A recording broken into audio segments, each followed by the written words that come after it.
കൃഷ്ണായ വാസുദേവായ ഹരയേ പരമാത്മനെ പ്രണതക്ലേശനാശായ ഗോവിന്ദായ നമോ നമഃ. രാമായ രാമഭദ്രായ രാമചന്ദ്രായ വേധസേ രഘുനാഥായ നാഥായ സീതായ പതയേ നമഃ. ശ്രീ സീതാലക്ഷ്മണ ഭരത ശത്രുഘ്ന ഹനുമൽ സമേത ശ്രീരാമചന്ദ്രസ്വാമിനേ നമഃ. യത്ര യത്ര രഘുനാഥകീർത്തനം തത്ര തത്ര കൃതമസ്തകാഞ്ജലിം ബാഷ്പവാരി പരിപൂർണലോചനം മാരുതിം നമത രാക്ഷസാന്തകം. നമ്മൾ 8-ാം സർഗം, ഉത്തരകാണ്ഡം 8-ാം സർഗം 22-ാമത്തെ ശ്ലോകം പറഞ്ഞു. അതായത് കാലൻ ആരാണ്, വന്ന ആൾ കാലൻ തന്നെയാണെന്ന് പരിചയപ്പെടുത്തി അല്ലേ. ഞാൻ അങ്ങയുടെ പൂർവജനായിട്ടുള്ള പുത്രനാകുന്നു. അതായത് കാലാണ് ആദ്യമായിട്ട് സൃഷ്ടിച്ചപ്പെട്ടതേ, അതുകൊണ്ടാണ് പൂർവജൻ എന്ന് പറഞ്ഞത്. അതായത് ബ്രഹ്മദേവൻ അങ്ങയുടെ അടുത്തേക്ക് എന്നെ അയച്ചതാണ് കാലാക്യ ശക്തി എന്ന് പറഞ്ഞു, നമ്മളെന്നൊക്കെ പറഞ്ഞു അല്ലേ. അങ്ങനെ ഞാൻ ഒരു മെസ്സേജ് തരാൻ ബ്രഹ്മദേവൻ അങ്ങയുടെ സമീപത്തേക്ക് എന്നെ അയച്ചതാണ് എന്ന് പറഞ്ഞ് ഞാൻ കാലനാണ് എന്ന് പറഞ്ഞ് പരിചയപ്പെടുത്തി.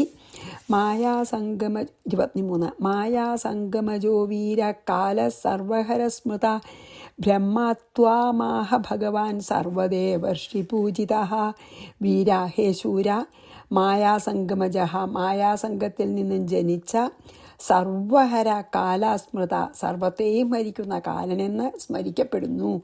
സർവദേവർഷി പൂജിത, ഭഗവാൻ ബ്രഹ്മ, സർവദേവർഷികളാൽ പൂജിക്കപ്പെടുന്ന ഭഗവാനായ ബ്രഹ്മാവ് ത്വാം ആഹ, അങ്ങയോട് പറയുന്നു. അങ്ങനെ മായയെ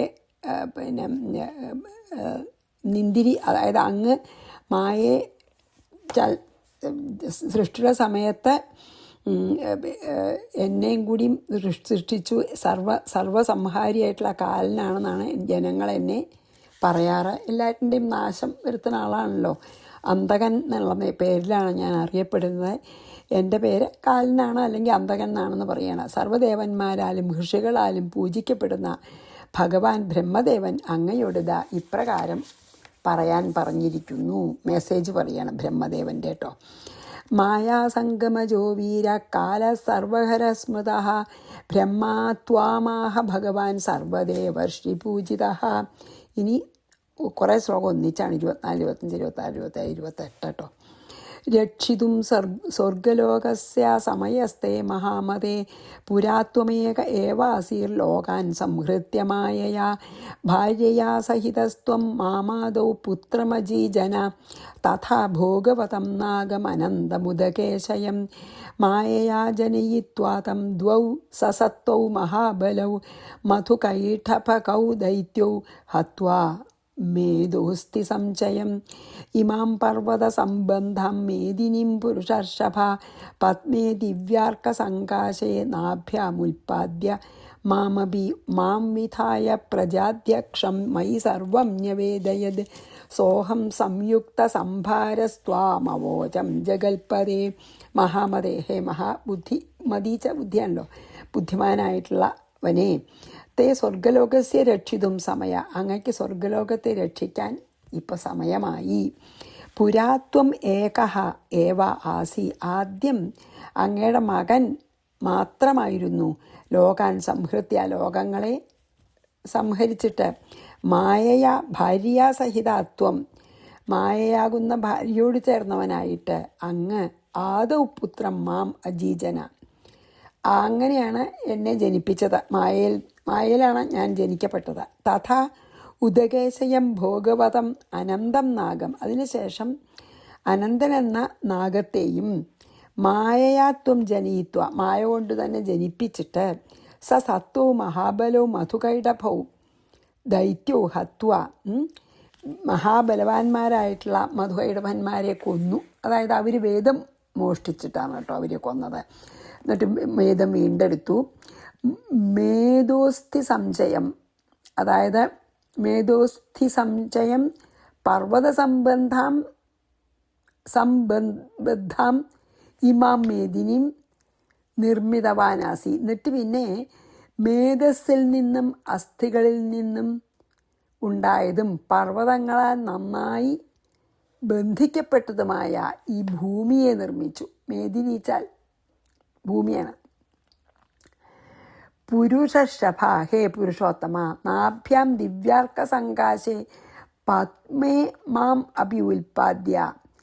നാഭിയിൽ ബ്രഹ്മാവ് പറയണ മെസ്സേജാണ് കേട്ടോ പറയണത്. നാഭിയിൽ പത്മത്തിൽ എന്നെയും സൃഷ്ടിച്ചു. മാം പ്രജാധ്യക്ഷം വിധായ, എന്നെ പ്രജാധിപതിയാക്കി. മൈ സർവം ന്യവേദേത്, എന്നിൽ സർവവും സമർപ്പിച്ചു. സംയുക്ത സംഭാരാസ അഹം, അങ്ങനെ സകല എല്ലാ കയ്യിലുള്ള എല്ലാ കാര്യങ്ങളോടും കൂടിയ ഞാൻ ജഗൽപതേ ത്വാം അവോച, ഹേ ജഗന്നാഥ അങ്ങയോട് പറഞ്ഞു. അതായത് ബ്രഹ്മാവ് പറഞ്ഞത് എന്താന്ന് പറയാണ്. ബ്രഹ്മാവിൻ്റെ വാക്യം കാലം പറയാണ്. ഹേ മഹാമതേ, സ്വർഗലോകത്തെ രക്ഷിക്കാനുള്ള സമയം അങ്ങയ്ക്കിപ്പോൾ ആഗതമായിരിക്കുന്നു. ഇത്ര കാലം ഭൂലോകത്തിൽ താമസിച്ചിട്ട് സ്വർഗത്തിലേക്ക് വരാമെന്ന് അവതാര സമയത്തിൽ പറഞ്ഞുവല്ലോ അങ്ങ്. സ്വർഗത്തിലേക്ക് എന്നല്ല, വൈകുണ്ഠത്തിലേക്കാണ് പോവുക. അപ്പോൾ അവതാരത്തിൻ്റെ ഉദ്ദേശമൊക്കെ കഴിഞ്ഞുവല്ലോ, ഓർമ്മിപ്പിക്കുകയാണ്. ഇനിയിപ്പോൾ ഭൂമിയിൽ നിന്ന് പോവാറായി. സ്വർഗത്തോടെ എനിക്ക് സംബന്ധം എന്താണ്? ഞാൻ ഇപ്പം അങ്ങനെ എന്താ പറയണമെന്ന് ചോദിച്ചാൽ, ആദ്യം അങ്ങ് മാത്രം, ആ ബ്രഹ്മം പരബ്രഹ്മം മാത്രമേ ഉണ്ടായിരുന്നുള്ളൂ സൃഷ്ടിക്ക് മുമ്പ്. ഈ ചരാചരാത്മകമായിട്ടുള്ള ലോകം മുഴുവൻ അങ്ങയിൽ അലിഞ്ഞ് കിടക്കുകയായിരുന്നു. ലോകങ്ങളെ എല്ലാം സംഹരിച്ച് അങ്ങ് അങ്ങനെ യോഗനിദ്രയിൽ ഇരിക്കുകയാണ്. അത് കഴിഞ്ഞതിന് ശേഷം മായയെ ഉപയോഗിച്ചിട്ട് അങ്ങ് ആദ്യം പുത്രനായ എന്നെ ജനിപ്പിച്ചു. ബ്രഹ്മാവാ പറയണം. ആദ്യം ബ്രഹ്മാവിനെയാണല്ലോ. പിന്നെ ജലത്തിൽ ശയിക്കണ ആദിശേഷനെ സൃഷ്ടിച്ചു. എന്നെ സൃഷ്ടിച്ചു, പിന്നെ ആദിശേഷനെ സൃഷ്ടിച്ചു. പിന്നെ തുല്യപരാക്രമമുള്ള എൻ്റെ നിന്ന് വേദം കട്ടെടുക്കാൻ വന്ന മധുകൈടവന്മാരെന്ന പേരായിട്ടുള്ള 2 അസുരന്മാരാണ് പിന്നെ ഉണ്ടായത്. അവരെ അങ്ങ് സംഹരിച്ചു. ആദ്യം ബ്രഹ്മാവുണ്ടായി, പിന്നെ അനന്തശായി ഉണ്ടായി, പിന്നെ നാഗൻ ആദിശേഷനെ ഉണ്ടാക്കി. പിന്നെ ഈ മധുകൈടവന്മാർ വേദം മോഷ്ടിച്ചപ്പോൾ അവരെ കൊന്നു. അവരുടെ ആ മധുകൈടവന്മാരുടെ ഉള്ളിലുള്ള മേധസ്, ഫാറ്റ് എന്ന് പറയാം, അവരുടെ ഉള്ളിലത്തെ ഫാറ്റും ആ മധുകൈടവന്മാരുടെ അകത്തെ മേധസ്സും അസ്ഥി എല്ലും കൊണ്ട് ആണ് ഭൂമിയെ നിർമ്മിച്ചത്. അതുകൊണ്ടാണ് ഭൂമിക്ക് മേദിനി എന്ന് പേര്. മേധസ് കൊണ്ട് നിർമ്മിച്ചത് കൊണ്ടാണ് മധുകൈടവന്മാരുടെ അവരുടെ അകത്തെ ആ മേധസ്സും പിന്നെ എന്താ പറയുക അസ്ഥികൾ ഉപയോഗിച്ച് ഭൂമി നിർമ്മിച്ചു. അതിനെ പർവ്വതങ്ങളൊക്കെ കൊണ്ട് ഒരു ദിക്കിലിനെ ഉറപ്പിച്ച് നിർത്തുകയും ചെയ്തു. ഹേ പുരുഷോത്തമ, എന്നിട്ട് പിന്നെ അങ്ങയുടെ നാഭിയിലാണ് ഞാൻ ജനിച്ചത് അല്ലേ? പൊക്കിളിൽ അങ്ങയുടെ നാഭിയിലുണ്ടായിട്ടുള്ള ആ താമരയിൽ എന്നെ ജനിപ്പിച്ച ശേഷം അങ്ങ് എന്നെ സൃഷ്ടി നടത്താനായിട്ട് ഏൽപ്പിച്ചു. ഉള്ള ഉത്തരവാദിത്വം തന്നു. പ്രജാപതിയാക്കി. പ്രജാപതി എന്താ? പ്രജകളെ സൃഷ്ടിക്കുന്നവൻ എന്നർത്ഥം. ഇവിടെ പ്രജകളെ സൃഷ്ടിച്ച് അവരുടെ നാഥനായി നിൽക്കാൻ ഏൽപ്പിച്ചു. ആ ഉത്തരവാദിത്വം എന്നെ ഏൽപ്പിച്ചു, ബ്രഹ്മാവിനെ എന്ന് പറയാണ്. അങ്ങനെ ഞാൻ പ്രജകളെ ഉൽപ്പാദിപ്പിക്കുകയും അവരുടെ പിന്നെ കാര്യങ്ങളൊക്കെ ഞാൻ നോക്കുകയും ചെയ്യാമെന്ന് ഞാൻ സമ്മതിച്ചു. ആവാമെന്ന് അങ്ങ് പറഞ്ഞ പോലെ നീ പ്രജകളെ സൃഷ്ടിച്ചു, പിന്നെ എന്നിട്ട് ലോകത്തിനെ കാത്തുരക്ഷിക്കുന്നു എന്നോട് പറഞ്ഞപ്പോൾ ശരി ഞാൻ ആവാമെന്ന് പറഞ്ഞു എന്ന അത്രയും കാര്യമാണ് ഇതിൽ പറഞ്ഞത്. അതായത് ഈ സൃഷ്ടിയുടെ കാര്യം തന്നെയാണ് പറഞ്ഞത്. ഇതൊക്കെ ആദ്യം പറഞ്ഞു ബ്രഹ്മാവ്. രക്ഷിതും സ്വർഗലോകസ്യ സമയസ്തേ മഹാമതേ പുരാത്വമേക ഏവാസീർ ലോകാൻ സംഹൃത്യ മായയാ ഭാര്യയാ സഹിതസ്ത്വം മാമാദൗ പുത്രമജീജന തഥാ ഭോഗവതം നാഗമനന്തമുദകേശയം മായയാ ജാനയിത്വാ ത്വം ദ്വൗ സസത്വൗ മഹാബലൗ മധുകൈടഭകൗ ദൈത്യൗ ഹത്വാ മേധോസ്ഥി സംജയം ഇമാം പർവ്വതസംബന്ധാം മേദിനിം പുരുഷർഷഭ പത്മേ ദിവ്യാർക്കസങ്കാശേ നാഭ്യാം ഉൽപാദ്യ മാമപി മാം വിധായ പ്രജാധ്യക്ഷം മയി സർവം ന്യവേദയത് സോഹം സംയുക്ത സംഭാരസ്ത്വാമവോചം ജഗൽപദേ. ഇനി 29. രക്ഷാം വിധൽസ്വഭൂതേഭ്യോ യേ മേ വീര്യാപഹാരിണ തതസ്ത്വം കശ്യപാജാതോ വിഷ്ണുർവാമനരൂപധൃക്. 30. ഹൃതവാനസി ഭൂഭാരം വധാദ് രക്ഷോഗണസ്യ ച സർവാസൂൽസാര്യമാണാസു പ്രജാസു ധരണീധര രാവണസ്യ വധാകാംക്ഷി മർത്യലോകമുപാഗതഃ ദശവർഷസഹസ്രാണി ദശവർഷശതാനി ച കൃത്വാ വാസസ്യ സമയം ത്രിദശേഷാത്മനഃ പുരാ സതേ മനോരഥ പൂർണേ ചായുഷിതേ നൃഷു കാലസ്താപസരൂപേണ ത്വൽസമീപമുപാഗതം. എങ്ങനെയാണപ്പോൾ ഈ ഒരു താപസൻ്റെ വേഷത്തിൽ ഞാൻ ഇവിടെ വന്നത് എന്നുള്ളത് വരെ പറയാൻ കേട്ടോ. യാതൊരുത്തൻ മേ വീര്യാപകാരിണ എൻ്റെ പ്രജകൾക്ക് അപകാരം ചെയ്യുന്നുവോ, ഉപദ്രവം, ഭൂതേഭ്യ ഭൂതങ്ങളിൽ നിന്നും രക്ഷാം വിധൽസ്വ രക്ഷയെ ചെയ്താലും തതഃ വിഷ്ണു ത്വം അനന്തരം വിഷ്ണുവായ അങ്ങ് വാമനരൂപധൃക് കശ്യപാജാത വാമനായിട്ട് കശ്യപൻ്റെയും അതിഥിയുടെയും മകനായിട്ട് അങ്ങ് വാമനായിട്ട് ജനിച്ചുല്ലോ. രക്ഷോഗണസ്യ വധാത് രക്ഷോഗണത്തിൻ്റെ വധം കാരണം ഭൂഭാരം ഹുതവാൻ അസി ഭൂഭാരത്തെ മുഴുവൻ തീർത്തവനായി. സർവാസു പ്രജാസു ഉത്സാര്യമാണാസു സർവപ്രജകളും ഉപദ്രവപ്പെട്ടിരിക്കുന്ന കാര്യത്തിൽ ധരണധീര ഹേ ഭൂമിപതേ രാവണസ്യ വധാം കാംക്ഷി രാവണൻ്റെ വധത്തിനാണല്ലോ ഇപ്പോൾ ശ്രീരാമനായിട്ട് അവതരിച്ച് വധിക്കാനായിക്കൊണ്ട് മർത്യലോകം ഉപാഗത അങ്ങിപ്പോൾ മർത്യ വേഷം എടുത്തിട്ട് രാമനായി വന്നു. ദശവർഷസഹസ്രാണി ദശവർഷശതാനീച്ച 11,000 വർഷക്കാലം ആത്മനവ്യാസസ്യ സമയം ത്രിദശേഷു പുരാകൃത്വ അങ്ങയുടെ 10,000-ഓളം കൊല്ലം ഭൂമിയിലുണ്ടായി. വാസത്തിൻ്റെ സമയത്തെ ദേവന്മാരിൽ പണ്ടു ചെയ്തിട്ട് തേ മനോരഥ പൂർണ്ണ അങ്ങനെ അങ്ങ് ദേവന്മാരുടെ ദുഃഖമൊക്കെ തീർത്തു. 10,000 കൊല്ലം ഈ ലോകത്തിൽ വസിച്ചിട്ട് ദുഷ്ടന്മാരെയൊക്കെ കൊന്ന് ദേവന്മാരുടെ മനോരഥം സാധിപ്പിച്ചു കൊടുത്തു. അങ്ങേക്കും അപ്പം തൃപ്തിയായി. നൃഷുതേ ആയുഷി പൂർണ്ണെ മനുഷ്യരിൽ അങ്ങയുടെ ആയുസ് പൂർണ്ണമായിരിക്കും എന്ന കാര്യത്തിൽ താപസ്വരൂപേണ കാലൻ താപസ്വരൂപത്തോടുകൂടെ തൽസമീപം ഉപാഗമം ഞാൻ കാലനെ ഒരു മഹർഷിയുടെ രൂപത്തിൽ അങ്ങയുടെ സമീപത്തേക്ക് അയക്കുന്നു. ബ്രഹ്മാവ് പറയാണല്ലോ, അതായത് എൻ്റെ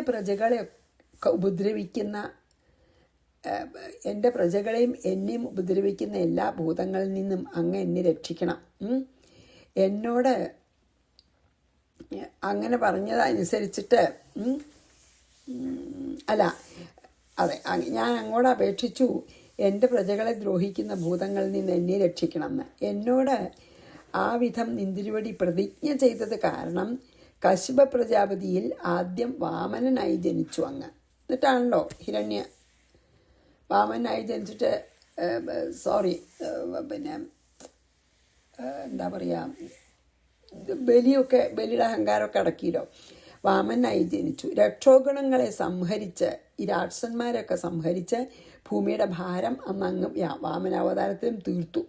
ഹേ ഭൂമിയുടെ നാഥ, പിന്നെയും സർവപ്രജകളും പിന്നെയും ഉപദ്രവം ഉണ്ടായപ്പോൾ രാവണനെ കുറച്ച് കഴിഞ്ഞപ്പോൾ രാവണനെ സംഹരിക്കാനായിട്ട് അങ്ങ് ഈ ഭൂമിയിൽ ഇപ്പോൾ ശ്രീരാമനായിട്ട് അവതരിച്ചു. 11,000 വർഷം ഈ ഭൂമിയിൽ വസിക്കുന്ന പണ്ട് ദേവന്മാരോട് പ്രതിജ്ഞയും ചെയ്തിരുന്നു അങ്ങ്. ഇപ്പം ആ 11,000 വർഷം കഴിഞ്ഞു. അങ്ങയുടെ ആ മനോരഥം, അതായത് ദുഷ്ടന്മാരെ ശിക്ഷിച്ച് ഭൂമിയുടെ ഭാരം കുറയ്ക്കാനുള്ള ആഗ്രഹം പൂർണ്ണമായി. മനുഷ്യായസ് അങ്ങയ്ക്ക് പൂർണ്ണമായിരിക്കുന്ന ഈ അവസരത്തിൽ കാലൻ താപസ വേഷം കെട്ടിയിട്ട് ഞാൻ കാലനെ അങ്ങയുടെ അടുത്തേക്ക് അയക്കണു. ഇനി പോവാറായിന്ന് ഓർമ്മിപ്പിക്കാനും കൂടിയാണ് വന്നിരിക്കണ കാലനെ. അതായത് അവതാരോദ്ദേശം കഴിഞ്ഞു, ഇനി ഭൂമി വിടാറായി എന്ന് ഓർമ്മിപ്പിക്കേണ്ട ആവശ്യമൊന്നുമില്ല. എന്നാലും ഓർമ്മിപ്പിക്കാനാണ് ബ്രഹ്മാവ് ഇപ്പോൾ കാലനെ അയച്ചത്. ബ്രഹ്മാവിന് എപ്പോഴും സംശയമാണ് മറന്നുണ്ടാവുമോ എന്നൊക്കെ. അപ്പോൾ ബ്രഹ്മാവ് കാലനെ ഒരു താപസ വേഷത്തിൽ അയച്ചു. അതാണ് ഇപ്പോൾ ഈ ശ്ലോകത്തിൽ, അതായത് അങ്ങയുടെ ആയുസ്സൊക്കെ പൂർണ്ണമായിട്ട് അങ്ങനെ ആയുസ് വേണ്ടത്രയായി, 14,000 വർഷം ഉണ്ടായില്ലോ. പിന്നെ അവതാരത്തിൻ്റെ ഉദ്ദേശവും കഴിഞ്ഞു.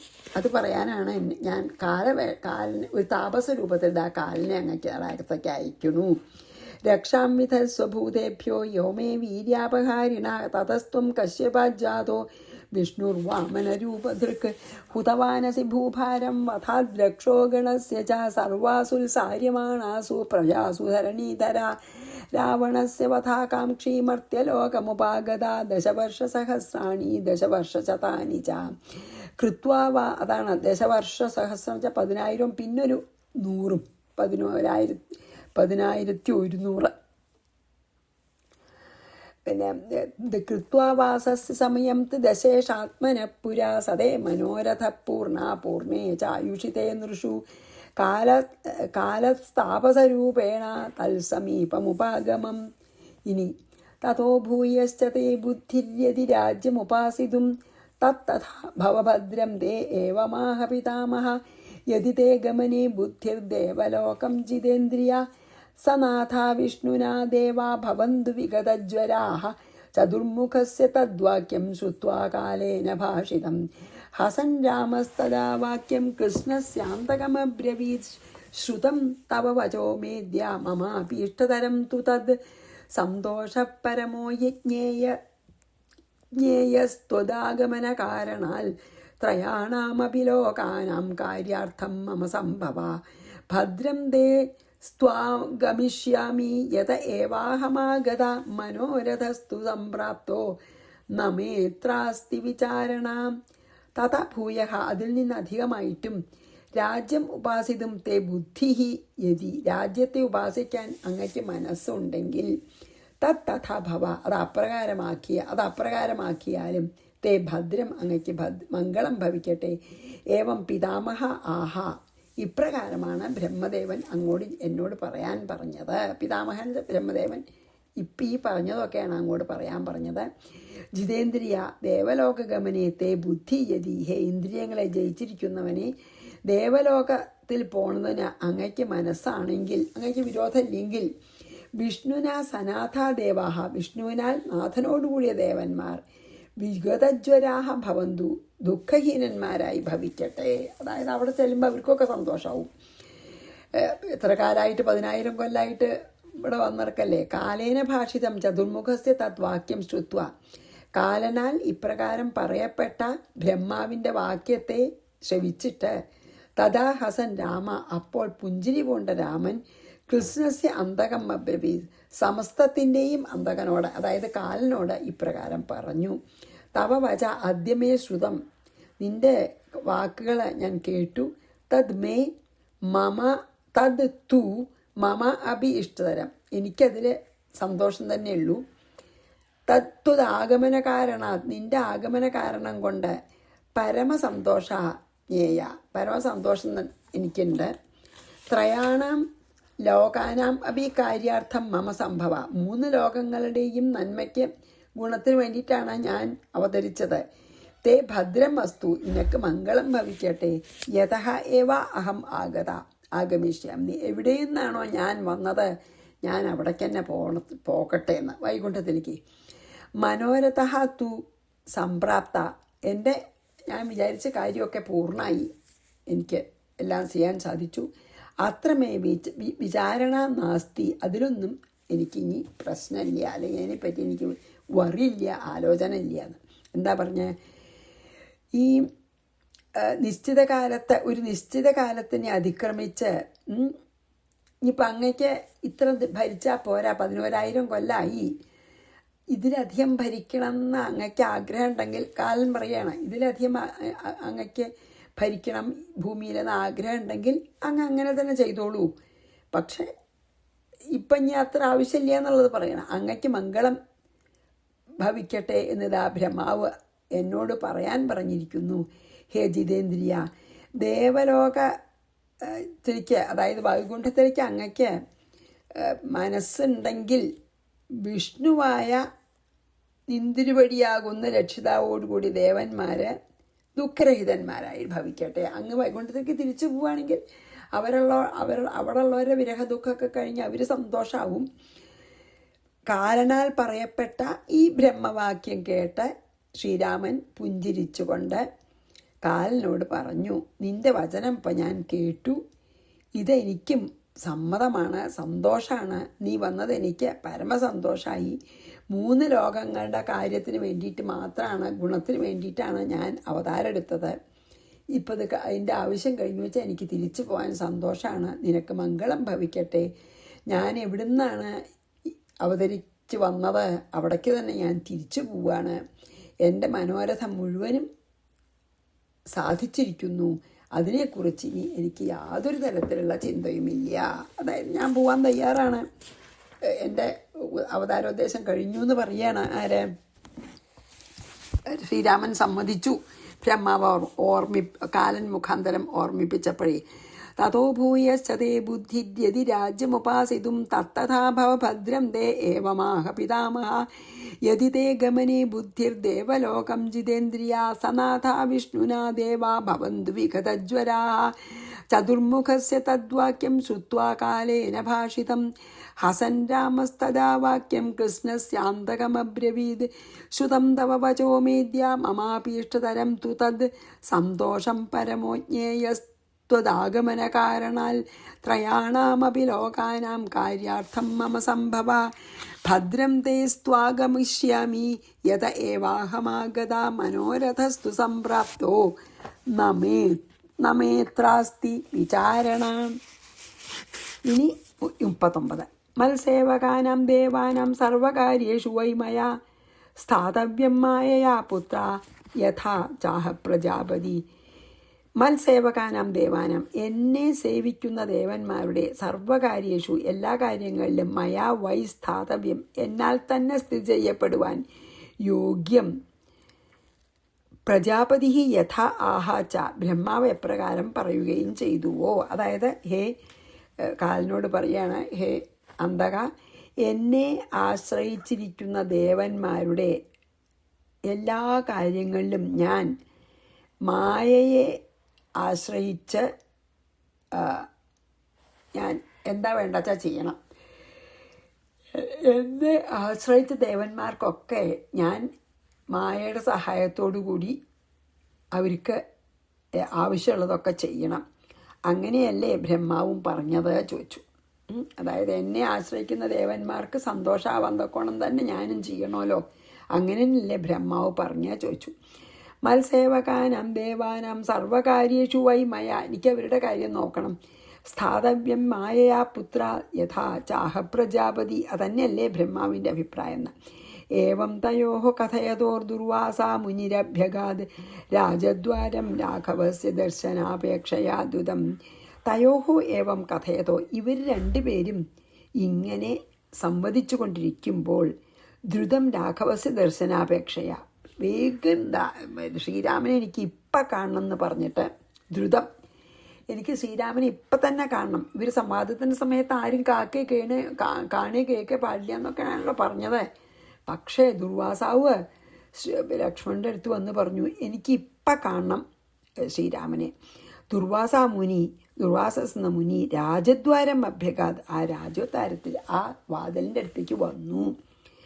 അവർ രണ്ടുപേരും, അതായത് കാലനും ശ്രീരാമനും ഇങ്ങനെ സംഭാഷണം ചെയ്തുകൊണ്ടിരിക്കുന്ന സമയത്ത് വേഗം രാമനെ കാണാൻ ആഗ്രഹിച്ചുകൊണ്ട് ധൃതി പിടിച്ച ദുർവാസാവ് മഹർഷി രാജദ്വാരത്തിലെത്തി. അപ്പോൾ ഇനി അവിടെ എത്തി കാണണമെന്ന് പറഞ്ഞിട്ട്. അപ്പോൾ ഏവം തയോ കഥയതോർ ദുർവാസാ മുനിരഭ്യഗാ രാജദ്വാരം രാഘവസ്യ ദർശനാപേക്ഷയാ ദ്രുതം. അപ്പോൾ നമുക്ക് ഇവിടെ നിർത്താം. 41 കൂടിയും ചെയ്യാം. മുനിർലക്ഷ്മണമാസാദ്യ ദുർവാസാ വാക്യമബ്രവീത് ശീഘ്രം ദർശയ രാമം മേ കാര്യം മേത്യന്തമാഹിതം. ദുർവാസാസു മുനി ലക്ഷ്മണം ആസാദ്യ, ലക്ഷ്മണൻ്റെ അടുത്ത് വന്നിട്ട് വാക്യം അബ്രവീത്, എന്താ പറഞ്ഞ വാക്യത്തെ പറഞ്ഞു. എന്താ പറഞ്ഞ? മേ രാമം ശീഘ്രം ദർശയ, എനിക്ക് രാമനെ ഇപ്പം തന്നെ കാണണം. മേ കാര്യം അത്യന്തമാഹിതം, എൻ്റെ കാര്യം അത്ര അടിയന്തരമായിട്ടുള്ളൊരു കാര്യമാണ് പറഞ്ഞു. ആരും കിടക്കാൻ പാടില്ലേ വെച്ചാൽ ലക്ഷ്മണനും ഇങ്ങനെ ആൾ വന്നിട്ടുണ്ടെന്ന് പറയാൻ പാടില്ല, പോയിട്ട് ആരും കാണേ പാടില്ല എന്നല്ലേ പറഞ്ഞത്. എന്നാൽ അവർ കൊല്ലണം എന്നല്ലേ പറഞ്ഞത്. അപ്പോൾ ദുർവാസാസ് മുനി ലക്ഷ്മണൻ്റെ അടുത്ത് വന്നിട്ട് പറഞ്ഞു, എനിക്ക് രാമനെ വേഗം തരണം, കാട്ടിത്തരണം. ഇപ്പം കാണണം, എനിക്ക് എൻ്റെ കാര്യം വളരെ തിടുക്കുള്ളതാണ്, വളരെ ഗൗരവമുള്ളതും ഉടനെ ചെയ്യേണ്ട കാര്യമാണ് എനിക്ക് രാമനെ കണ്ടിട്ട് എന്ന് പറഞ്ഞപ്പോൾ ദുർവാസാവിനെ പേടിക്കണമല്ലോ. ഇനി എന്താ ഉണ്ടാവണമെന്ന് നമുക്ക് അടുത്ത ദിവസം ചെയ്യാം. 41 വായിച്ച് നിർത്താം. അതായത് ഇപ്പം തന്നെ കാട്ടിത്തരണം എനിക്ക് എന്ന് പറഞ്ഞ് ദുർവാസാവ് മുനി ലക്ഷ്മണനെ സമീപിച്ചു എന്ന് പറഞ്ഞ് നിർത്താട്ടോ. മുന്നിൽ ലക്ഷ്മണമാസാദ്യ ദുർവാസ വാക്യമബ്രവീ ദീർഘം ദർശയ രാമം മേ കാര്യം മേത്യന്തമാഹിതം. ശ്രീകൃഷ്ണാർപ്പണമസ്തു. സർവത്ര ഗോവിന്ദനാമ സങ്കീർത്തനം. ഗോവിന്ദ ഗോവിന്ദ. ശ്രീ സീതാലക്ഷ്മണ ഭരതശത്രുഘ്ന ഹനുമൽ സമേത ശ്രീരാമചന്ദ്രസ്വാമിനേ നമ. ഗുരുവായൂരപ്പ ശരണം.